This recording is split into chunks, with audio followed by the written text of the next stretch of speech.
자, 안녕하십니까. 11월 마지막 30일 이슈맨의 주식 뉴스공장 모닝브리핑을 시작을 하도록 하겠습니다.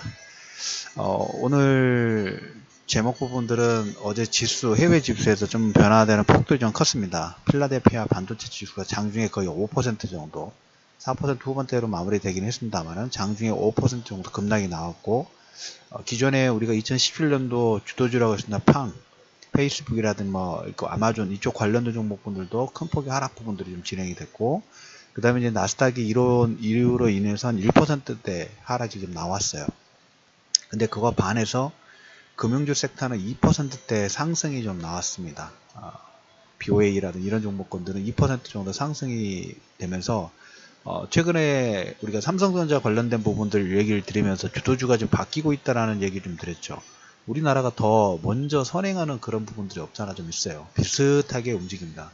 하나의 버블보다는 유동성이 선택을 했던 성장성과 실적 관련된 그리고 기대감 관련된 주가 상승 부분을 만들었던 이쪽 팡이라든지 반도체 성장주들이 한번 이제 차익 실현 부분들이 진행이 되면서 이제 차분하게 바뀌는 모습들이 좀 보이고 있습니다.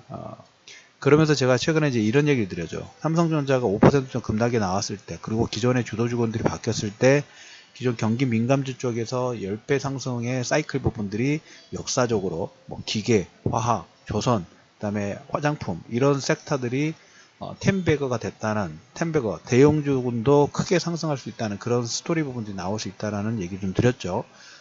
이제 어떻게 보면 그런 내용 부분들이 진행이 좀 되고 있습니다. 그래서 오늘 아침 브리핑 부분에서는 추후에도 또 코멘트를 좀 드리긴 하겠습니다는 어제 주가의 하락 부분, 특히 나스닥의 하락 부분들의 근거가 어떤 내용에서 나왔는지, 다우지수는 0.4% 정도 반등이 나왔어요. 필라델피아 반도체 지수만 장중에 5% 하락이 나왔기 때문에 이거에 민감한 건 아무래도 신흥지수라든지, 그 다음에 신흥지수는 마이너스 1.5% 정도. 이쪽 신흥지수는 이렇게 기술주에 좀 민감하죠. 그래서 이 영향 부분들은 우리나라도 영향권에 들어가 있습니다. 그래서 미국의 하락 이후 부분들 첫 번째 얘기를 드린다면 22 부총재가 미국 증시가 조금 많이 올라왔다. 역사적 평균치를 크게 웃돌고 있다고 주장을 먼저 했고, 그 다음에 이제 두 번째로 골드만삭스가 1900년대 이후에 주식 채권의 강세가 상당히 길었는데 이렇게 강세 부분들이 진행되다가 반대 포지션이 되면 급락이 나올 수 있다는 그런 코멘트를 좀 했어요. 그걸로 인해서 2017년도 상승폭이 컸던 섹터의 차익 매물물이 상당히 좀 강했고, 마지막으로 보시면 지금 오늘이 이제 목요일이죠. 이제 세제 개편과 관련된 부분들이 이제 오늘 표결이 이제 진행되는데, 공화당 일부 상원 의원이 세제 개편에 대해서 공개적으로 반대를 했습니다. 만약에 조세가 부족할 경우에는 추가적으로 자동으로 세금 인상 조항 부분들을 기입을 해야 된다. 그래서 어떻게 보면 오늘 이제 표결이 나와 보고, 그 다음에 이제 여기서 다음에 이제 하원안과 상원안이 상원안이 통과됐다는 가정하에 통과가 된다 하면 상원안과 하원안이 조항마다 틀린 게 많아요. 그리고 이제 상원과 하원이 그걸 가지고 논의를 해서 의견 조율을 합니다. 의견 조율 부분들 하면 그걸 가지고 다시 또 상원과 하원이 다시 표결 부분들을 진행을 해요. 그래서 혹시 이제 상원에서 이제 오늘 표결 부분들이 들어가는데 공화당 일부 상원의원들이 세제 개편에 대해서 본격적으로 반대를 하니까 그렇지 않아도 22 부총재라든지 골드만삭스에서 고평가 논란 부분들을 하고 그 법인세 인하가 기업들의 이익에 도움이 될 수 있는데, 그걸로 인해서 주가 상승을 선반영을 좀 시켰죠. 기술주들, 팡이라든 이런 종목군들은. 근데 혹시나 모를 불협화한 부분들, 불확실성의 차익 매물 부분이 상당히 출혈이 됐습니다. 필라델피아 반도체 지수가 5% 하락이 나왔고, 여기 이제 MSCI 신흥지수가 마이너스 1.5%, 한국도 이제 마이너스 0.6%대 하락 부분들이 좀 진행이 되면서 소강 상태. 어차피 지금 보시면 이제 11월 마지막에 이제 12월달 진입이 됩니다. 선물옵션 동시만기에 본격적인 게임 변동성 시장에 진입이 되는데, 여기에 하나 더 보시면 오늘 잘하면 내일 나올 것도 같은데요. 내일이나 아니면 다음 주 월화 정도에는 신용잔고 10조 돌파가 될 것 같아요. 오늘 아침 기준으로 신용잔고가 9조 9,500억, 코스닥이 한 5조 1,800억, 코스피가 4조 7,770억 정도에서 총 잔고가 10조 대기 한 300억 정도, 400억 정도 남아있어요. 400억 정도 되면 10조가 넘을 것 같습니다.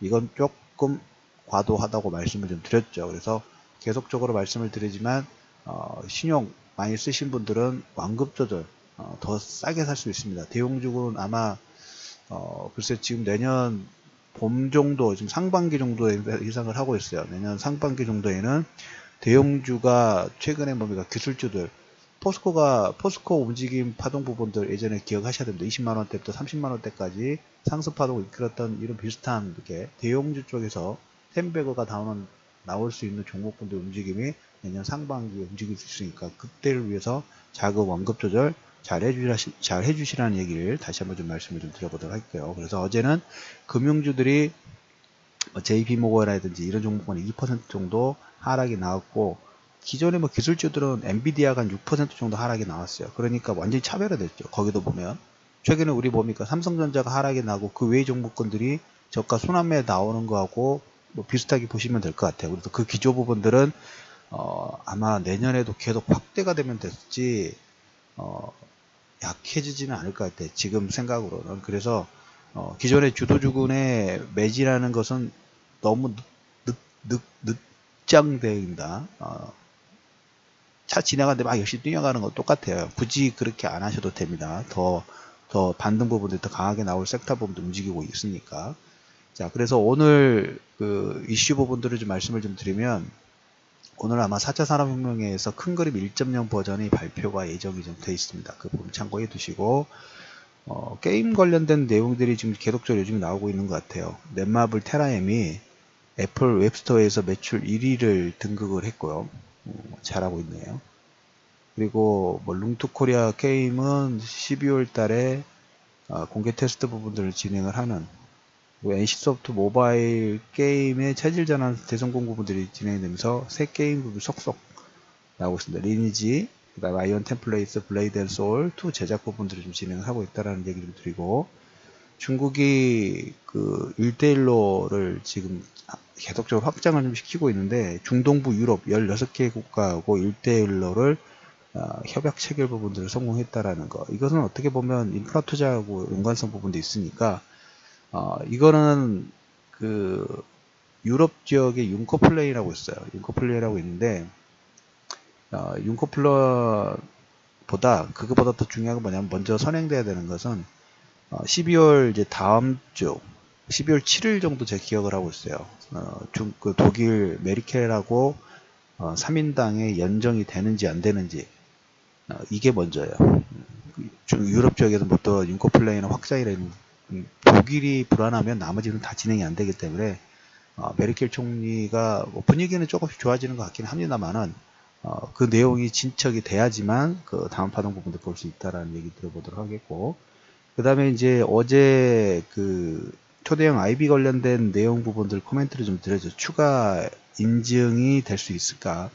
오늘 이제 제재심의위원회가 개최가 됩니다. 그래서 지금 시장에서는 나머지 삼성증권을 제외하고 다른 증권사, 기존에 받지 못했던 증권사들이 다 준비는 다 돼 있어요. 그래서 미래에셋 대우가 자기 자본이 7.1조에서 8조가 넘어가면 또 다른 혜택 부분 받을 수 있다고 말씀드렸죠. 그래서 미래에셋 대우 같은 경우는 불안전 판매 의혹 부분들을 가지고 있는데 제재는 최악은 면하지 않을까 하는 시장 분위기 부분들이 있습니다. 그래서 나머지 3-4개 정도가 빠르면 올해 안에 발행어음 시장의 인가 허가 부분들은 좀 받을 가능성 자체가 크다. 그래서 어제 말씀을 좀 드렸던 것처럼 인가 받고 안 받고는 그것보다 그 자금이 모집이 돼서 투자가 됐을 때 선순환 효과 부분들을 한번 그림을 그려보시라는 얘기를 좀 말씀을 좀 드렸죠. 그래서 오늘 제재심의위원회가 열린다라는 코멘트를 좀 드려보도록 하겠습니다. 그리고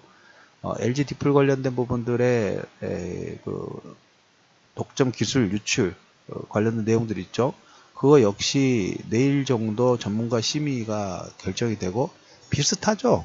12월 달에 뭡니까 한중 그 정상회담 전에 아마 결론이 날 거예요. 목다리가 될 수 있는 가능성이 상당히 높지 않느냐라는 코멘트를 좀 들어보도록 하겠습니다. 자, 그래서 오늘 11월 30일 모닝 브리핑 정리를 하면 신용량고 10조 근접했습니다. 내일이나 다음 주 초 정도는 10조가 돌파가 될 것 같고, 어제 팡이라든지 기존의 기술주들 2017년은 상승 파동이 컸던 성장주 섹터들은 특히 필라델피아 반도체 지수가 5%, 그 외에 팡 주식도 하락폭 꺾이면서 나스닥에 1% 하락 부분들이 진행된 반면에 금융주들은 금융규제 완화 관련된 내용으로 반대로 상승 부분들을 진행을 했다. 그래서 글로벌 전체적으로 어떤 주도주의 변화, 선물오심 동시 만기 시점에서 변동성을 통해 가지고 올라간 종목은 차익 실현하고, 이제까지 그 다음에 다음 그림 부분들이 움직일 수 있는 종목군들은 저가 매수 부분들의 어떤 선발대를 보내는 그런 그림 부분들이 조금씩 그려지고 있다라는 코멘트를 드리면서 11월 30일 이슈맨의 주식 뉴스 공장 모닝 브리핑을 마무리하도록 하겠습니다.